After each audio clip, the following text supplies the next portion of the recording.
Episode की शुरुआत में हम देखते हैं कि सेन याओ जीचैंग को सामने देखकर शॉक्ड हो गई थी। तभी वहाँ एलिमिनेट की गई लड़कियों का नाम अनाउंस होता है, जिसमें सेन याओ का नाम भी था। वो खुशी खुशी वहाँ से जाने लगती है, पर तभी जीचैंग उसे रोक लेता है और कहता है कि इस लड़की का नाम एलिमिनेशन लिस्ट से हटा दो, ये मुझे पसंद है, मैं इससे शादी कर लूंगा। तभी वहाँ लुओ फैमिली का एल्डर सन जी मेंग आता है। वो सेन याओ के गले में लॉकेट को देख लेता है जो जी चैंग ने उसे दिया था। वो तुरंत अनाउंस करता है कि मैं इस लड़की से शादी करूंगा। जी चैंग कहता है कि ब्रदर, मैंने पहले इसे पसंद किया है, जिस पर जिमेंग उसे जवाब देता है कि ये सेरेमनी मेरे लिए ऑर्गेनाइज की गई है, तो ब्राइड सिलेक्ट करने का हक भी मेरा है। ये सब देखकर हेइंग गुस्से में बोलती है कि आखिर इस गरीब लड़की के लिए इतनी क्यों लड़ाई हो रही है। तभी वहाँ ग्रैंड मदर आ गई थी। हेइंग उनसे जाकर चिपक जाती है और उनकी खुशामद करने लगती है। ग्रैंड माँ इस नतीजे पर पहुंचती है कि ब्राइड सिलेक्शन का फाइनल रिजल्ट वो अगले दिन देंगी, जिसका बिहेवियर उन्हें ज्यादा अच्छा लगेगा। वो लुओ फैमिली की बहू बनेगी। ये सुनकर सेन याओ परेशान हो जाती है। इसके बाद वो जीचैंग को बाहर ले जाकर पूछती है कि तुमने मुझे बताया क्यों नहीं कि तुम लुओ फैमिली से बिलोंग करते हो। जीचैंग कहता है कि तुमने मुझसे पूछा ही नहीं था। तभी उसकी नजर लॉकेट पर पड़ती है, तो वो उसे टीज करता है कि उसने सच में लॉकेट को उसकी निशानी समझकर रखा हुआ है।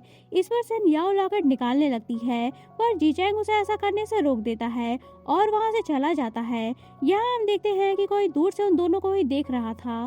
शाम को सेन याओ अपने रूम में जाती है। उसे जीचैंग पर बहुत गुस्सा आ रहा था, पर जीचैंग उसे रूम में पहले से ही मौजूद था। वो उसे देखकर चिल्लाने की कोशिश करती है, पर जीचैंग उसे चुप करवा देता है। वो उसके सामने प्रपोजल रखता है कि अगर वो उसकी हेल्प करेगी तो वो भी उसकी मदद करेगा और उसे लुओ फैमिली में शादी भी नहीं करनी पड़ेगी। इस पर सेन याओ एग्री हो जाती है। वो उसे स्पेशल टैटू का पता लगाने के लिए कहता है, जो कि किलर के हाथ पर बना हुआ था। तभी वहाँ दरवाजे पर दस्तक होती है, तो सेन याओ उसे अलमारी के अंदर छुपा देती है। दरवाजे पर जिमेंग था। वो वहाँ उसके बारे में पता लगाने के लिए आया था, पर सेन याओ उसे इधर उधर की बातें करके चलता करती है। अब जीचैंग अलमारी से बाहर निकलकर एक बार फिर से उसके साथ फ्लर्ट करने लगता है और कहता है कि तुम्हारी झूठ बोलने की स्किल देखकर मुझे तुमसे प्यार हो गया। जिस पर सेन याओ को गुस्सा आता है। वो उसे वहां से जाने के लिए कहती है। जाते जाते जीचैंग उसे फिर से टीज करता है और कहता है कि कल प्रेस कॉन्फ्रेंस में गंदे कपड़े पहनकर मत आना। नेक्स्ट डे सेन याओ कॉन्फ्रेंस में अच्छी तरह ड्रेसअप होकर जाती है, जहां ब्राइड सिलेक्शन में हेइंग और सेन याओ को सिलेक्ट किया जाता है। अब उन दोनों के बीच मुकाबला था। जो सही हकदार निकलेगा वही लुओ फैमिली में शादी करेगा। यहाँ जिमेंग सेन याओ को देखकर अपने गार्ड को कुछ कहता है, जो कि पहले से ही मेड वाले कपड़े में था। वो तुरंत सेन याओ के रूम में जाकर कुछ ढूंढने लगता है। इधर सेन याओ के ड्रेस पर हेइंग ने जेलिसी में ड्रिंक गिरा दी थी, तो वो चेंज करने अपने रूम में जाती है। उसे गार्ड को देखकर कुछ शक होता है, तो उसे रुकने के लिए कहती है, जिस पर वो भागने लग गया था। सेन याओ उसके पीछे जाती है और वो उसका गला चोक करके उसे नेकलेस मांगने लगता है। तभी दूर से जीचैंग ने उसे देख लिया था। वो हवा में फायर करता है, जिस पर वो गार्ड वहां से भाग जाता है। सेन याओ घबराई हुई थी। जीचैंग उसे उसके रूम तक छोड़ने जाता है, जहां वो जिमिंग के रूम में टैटू वाले बंदे को देख गया था। वो सेन याओ को उसके रूम में जाने का बोलकर जिमिंग के पास जाता है। तब तक जिमिंग ने उस टैटू वाले बंदे को वहां से भेज दिया था। जीचैंग कहता है कि ब्रदर, ये कौन था? पहले मैंने कभी इसे नहीं देखा। जिमिंग उसे बताता है कि उसने उस बंदे को कुछ दिनों पहले ही स्टीवर्ड के तौर पर रखा है। अगर वो उसे मिलना चाहे तो वो उसे बुला देगा। इस पर जीचैंग मौके की नजाकत को समझते हुए इनकार कर देता है। इधर रूम में पहुंचकर सेन याओ को याद आता है कि उसने तो जीचैंग से नेकलेस के बारे में पूछा ही नहीं, जिसे वो गार्ड उसे चुराने आया था। इस पर वो जाते हुए जीचैंग को लाइब्रेरी में खींच लेती है। जीचैंग कहता है कि अगर तुम मुझसे मिलना ही चाहती थी तो तुम मेरे रूम में आ जाती, मुझे इस तरह लाइब्रेरी में क्यों खींच लाई हो। इस पर सेन याओ उस पर गुस्सा करती है और कहती है कि मैंने तुम्हें यहाँ एक काम के लिए बुलाया था। जीचैंग कहता है कि इन कपड़ों में तुम्हें कौन सा काम करना है। सेन याओ बोलती है कि तुम्ही ने मुझे अच्छे कपड़े पहनने के लिए कहा था। यहाँ जीचैंग उसे अपनी कोट पहनाता है। तभी उन्हें कुछ आवाजें बगल के रूम से आती हुई फील होती हैं। वो दोनों दरवाजे से लगकर देखते हैं कि जिमिंग व्हील चेयर से उठकर खड़ा हो गया था और उसका टैटू वाला गार्ड उसे सेन याओ की इन्फॉर्मेशन देता है। ये देखकर सेन याओ भी शॉक्ड रह गई थी, जिस पर जीचैंग उसका मुंह बंद कर देता है। टैटू वाला गार्ड उसे बताता है कि कुछ दिनों पहले जीचैंग सेन याओ से मिला था और उसी ने वो नेकलेस उसे दिया है। जीमिंग कहता है कि उस नेकलेस को किसी भी कीमत पर ढूंढो, वही नेशनल ट्रेजर को खोलने की चाबी है।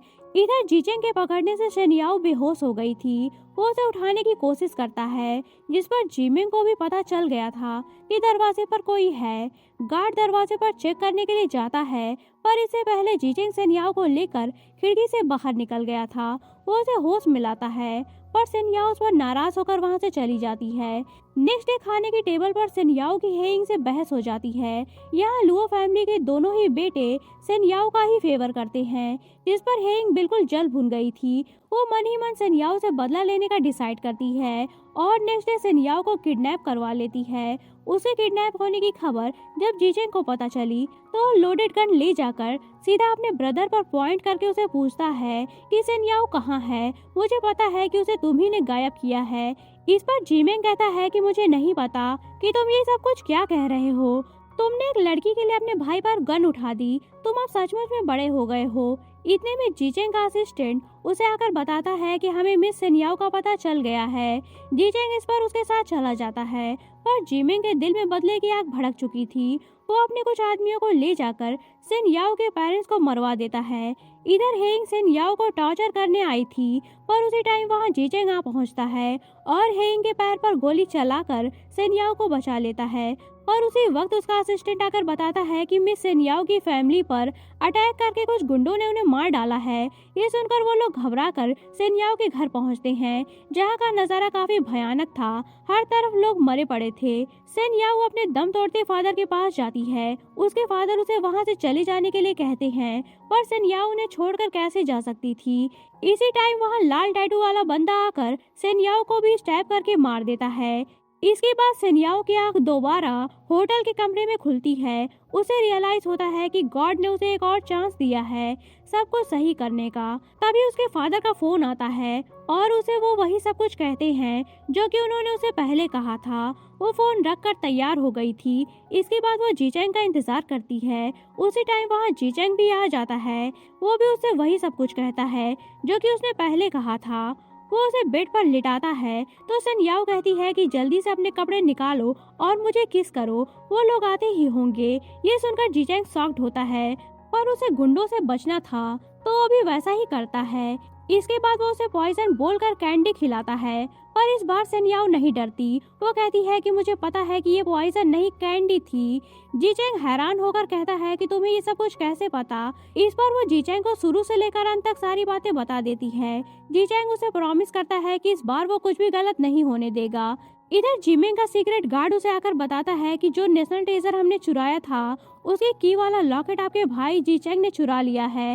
ये सुनकर जिमिंग गुस्से में जीचेंग को मार डालने का ऑर्डर देता है। उसका ऑर्डर मानते हुए गार्ड शाम को जीचेंग और शेनियाओ पर हमला कर देता है। इस हमले में जीचेंग जख्मी हो गया था।